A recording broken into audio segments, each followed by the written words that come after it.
All right, so what you see on your video screen right now, this is a piece of a faux beam or faux beam cladding, and I'm in the process of physically installing these. That one in the center of your screen is the first one that I've put in. It's permanently installed, and we are in the process of getting some touch-up paint to cover some fasteners that we used and some small blemishes that are on the beam itself, not from the manufacturer, but from my inadvertently rubbing it against the ground here, the subfloor. So it's very lightweight. That beam right there, that beam is, just under 13 feet cut as you see it.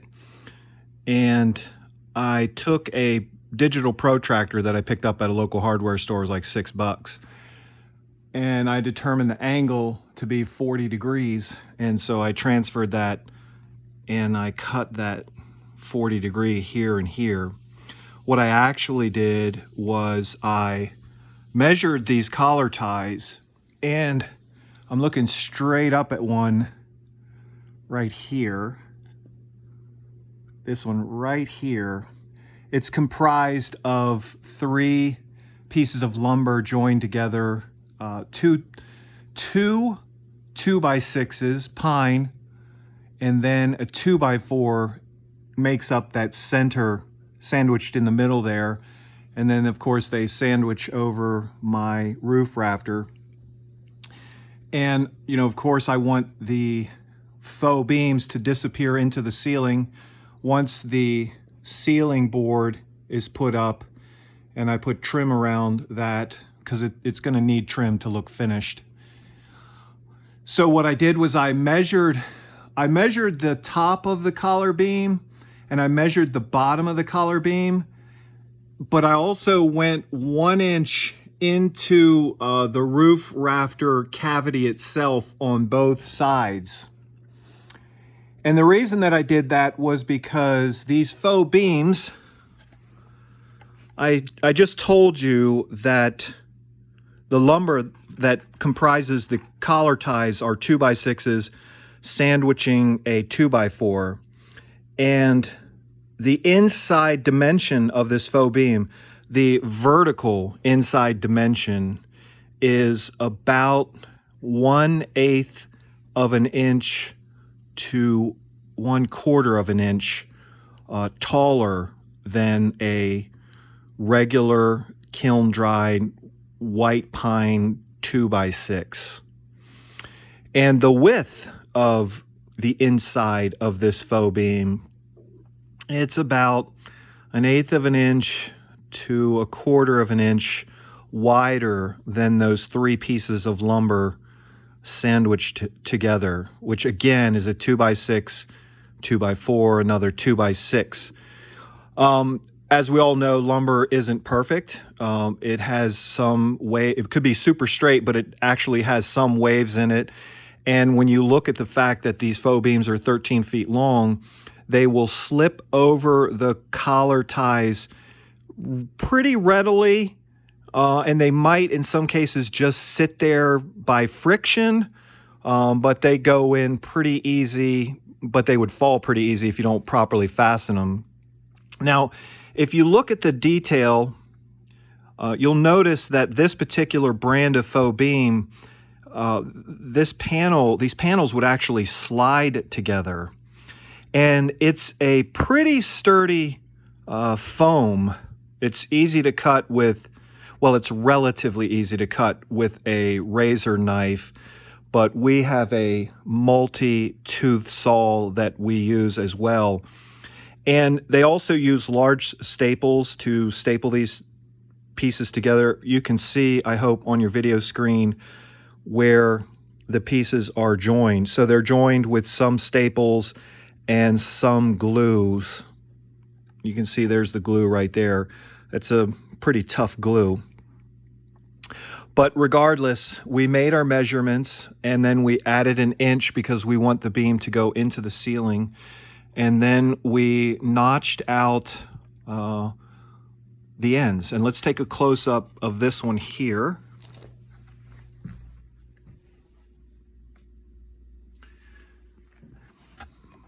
Naturally, it's very identical on the other end. And we did the first one, we cut it slightly long on purpose, and then we kept reducing the cuts until we got it right. And then we used that one beam as a template for the 2 remaining beams. And the installation works out pretty well. These are 18 feet in the air. So what we do is we set the top. Now, this piece right here is an example of a top. And we'll set that atop the collar tie first. And then we'll bring up the 3-sided remainder of the beam and slide it over the collar tie.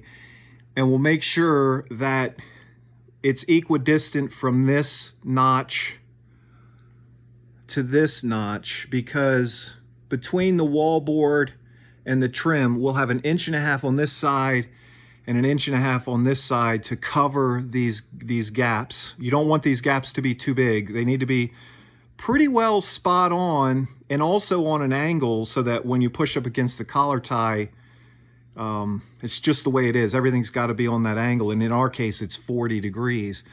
So we pushed it up in there, and because the faux beam has that design, look at that design, where you basically want to slide it in there, but in this installation you can't. You have to carefully spread open the 3-sided part of the faux beam and then gently press the top down into it so it locks in. And you got to go all the way down the beam to the left and all the way down to the beam to the right, which this takes about 30 minutes to get it to re-lock into place. And in 1 or 2 cases, you probably can't see this on your video, but I can see it as I'm videoing it, we'll have to apply some touch-up paint right there because we were unable to get the top to fully seat. When the beams came to us shipped, they were fully assembled. The top was fastened with a star bit screw that was maybe 2.5 or 2.25 inches long. It just goes right into this very hard density or thick density foam. Maybe if you can see it on your video right there, we'll have to apply some touch-up paint there as well. Not a big deal. We did get that one up. The other thing that we did was we took some construction adhesive that specifically says it's okay to use on a type of foam board. And I know I'm repeating myself, but this is a pretty dense, heavy foam material. And we ran a bead on top all the way down on this lip. Not a big bead. It was a pretty thin bead because we didn't want anything oozing out the side. And then we put a larger bead down here all the way down. 4 continuous beads. 1, 2, 3, 4 right there. Because ultimately, when we fasten the top onto the faux beam, and that glue, that construction adhesive sets up, it's going to be the final fastener mechanism for keeping these in place. These beams, I mentioned, they're 13, 14 feet long. They weigh, I don't know, maybe 35 pounds. Pretty easy to handle with one person. Now, I'm making the final preparations on the center beam, which is right here. And I'm going to have that ceiling fan hanging down. And I mentioned to you that the inside vertical dimension of this faux beam is maybe 1/8 of an inch or 1/4 of an inch taller than a 2x6 kiln dried pine lumber. So I put some beads of the construction adhesive. When I lag bolt the ceiling fan mounting mechanism up under here. My hope is that these glues, once they've set up, they'll provide some support behind there so I don't crush or crinkle the beam. But after working with these beams for as much as we have, they're pretty sturdy. I mean, you can easily nick them, and that's why we have to do touch-ups, but they are in fact easy to work with. So that is pretty much all I can think to tell you in this video on how to clad your lumber collar ties with a faux beam. And for those of you who want to know, each beam delivered, the delivered cost $1,000. So I placed the order and they delivered it all the way to my door, and each beam, the cost was $1,000. Yes, that's a lot, but they're beautiful. I'll give you a close-up on some of the detail. I decided on a hand-hewn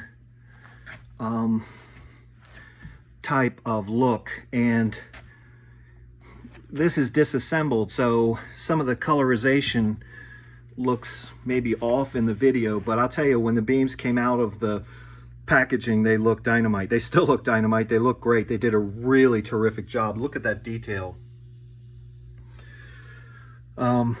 So I think that's about it.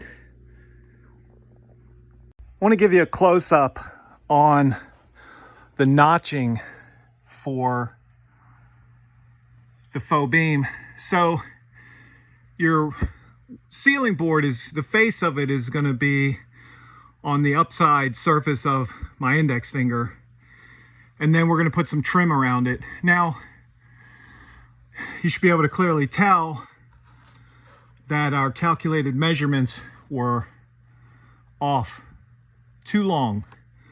We cut too much out.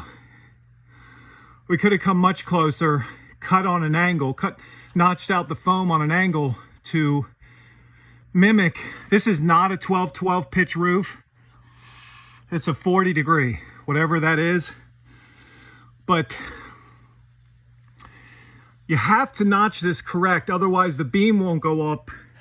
And the top, I don't know if you can see that, it has to sit all the way down in there so that no matter what angle you look at it from, top or bottom, because his cabin has a loft, and if you're standing in the loft and you're looking at the beam and you don't put a top on it, then you know it's fake. Well, I'm sure everybody can tell it's fake, but this is a more thorough looking installation, and we'll try to get it from the top there. But again, some touch-ups will have to take place, like right there and all the way down at the end. The reason being is because I didn't notch the top piece fully correctly. I notched it correct enough for this particular installation. However, if I had to rate this installation on a scale of 1 to 10, I'd give it probably a 7.8. Some of you would grade it lower, people who do trim work and cabinet work. And some would grade it 10 because it looks just fine. And it actually, when it's all done, it will look just fine. But I could have done even better. Now we're looking straight up. We're looking straight up at the center beam that's gonna hold the ceiling fan. And I just took a 3/4 spade bit and put that through there. I know that my wire runs that way, so I will fasten where I know for a fact I won't hit that wire. All right, so I figured I'd add this segment to this video. This is the third and final faux beam that I'm putting up, and I'm learning from my mistakes as I go. And to make life easier, you'll see that this is basically a perfectly vertical cut, but the roof rafter is at 40 degrees. And I need that space. So I'm gonna take this knife, You got to be real careful because these are flimsy, and I'm going to cut on an angle so that I have a little extra adjustment room when I'm doing the actual install on top of a 12-foot step ladder. So I'm going to start right here. Kind of hard to hold the camera and do the work, but we'll give it a try. I think you'll get the gist of it in a second.